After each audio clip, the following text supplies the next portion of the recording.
நண்பர்களே, இன்னைக்கு மனம் மாறணும் நண்பர்களே. இன்றைக்கு திருச்சபையில் எல்லா இடங்களிலுமே கிறிஸ்தவர்கள்லாம் யார்? கிறிஸ்தவர்கள்னா இன்றைக்கு மன்னிக்கிறவங்க, விட்டு கொடுக்குறவங்க. ஆனால் இன்றைக்கி பாருங்கள், ஆலயங்கள்லாம் ஃபாதரை குறை சொல்கிறது, ஃபாதர் மக்களை குறை சொல்கிறது, சிஸ்டர்ஸை குறை சொல்கிறது, சிஸ்டர் மக்களை குறை சொல்கிறது, அன்பீத்தில் குறை சொல்கிறது. கிறிஸ்தவர்கள் குறை சொல்லி கொண்டு இருக்கிறார்கள். அதான் பிரிவினை சகோதரர்கள் இன்னும் அடுத்த கட்டம். அவன் யூடியூப்பில் போய் ஒரு பாஸ்டர் அந்த பாஸ்டர் திட்டுறது, அந்த பாஸ்டர் இந்த பாஸ்டர் திட்டுறது. எந்த கணத்தில் நீ அடுத்தவரை குறை சொல்லியிருக்கிறாயோ அந்த கணமே நீ கிறிஸ்தவத்திலேருந்து விலகி போயிட்டுருக்குன்னு அர்த்தம். கிறிஸ்தவ பிள்ளைகளை மாறுங்கள் நண்பர்களே, குறை சொல்வதை நிறுத்துங்கள் நண்பர்களே. பிரியமான இறைவர்களே, நம்ம எங்கே போயிட்டுருக்கோம்?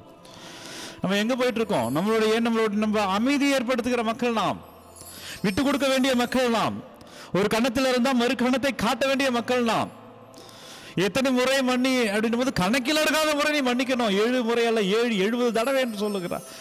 கட்டளை பெற்றிருக்கிற மக்கள் நாம் நம்மை நேசிப்பதை போலவே அடுத்தவரை நேசிக்கணும். நமக்கு பசிச்சா சாப்பிடுவோம் இல்லையா? நமக்கு தாக தண்ணி குடிப்போம் இல்லையா? அப்ப அதே போல நீ அடுத்தவன் பசிக்கு சாப்பாடு போடணும்.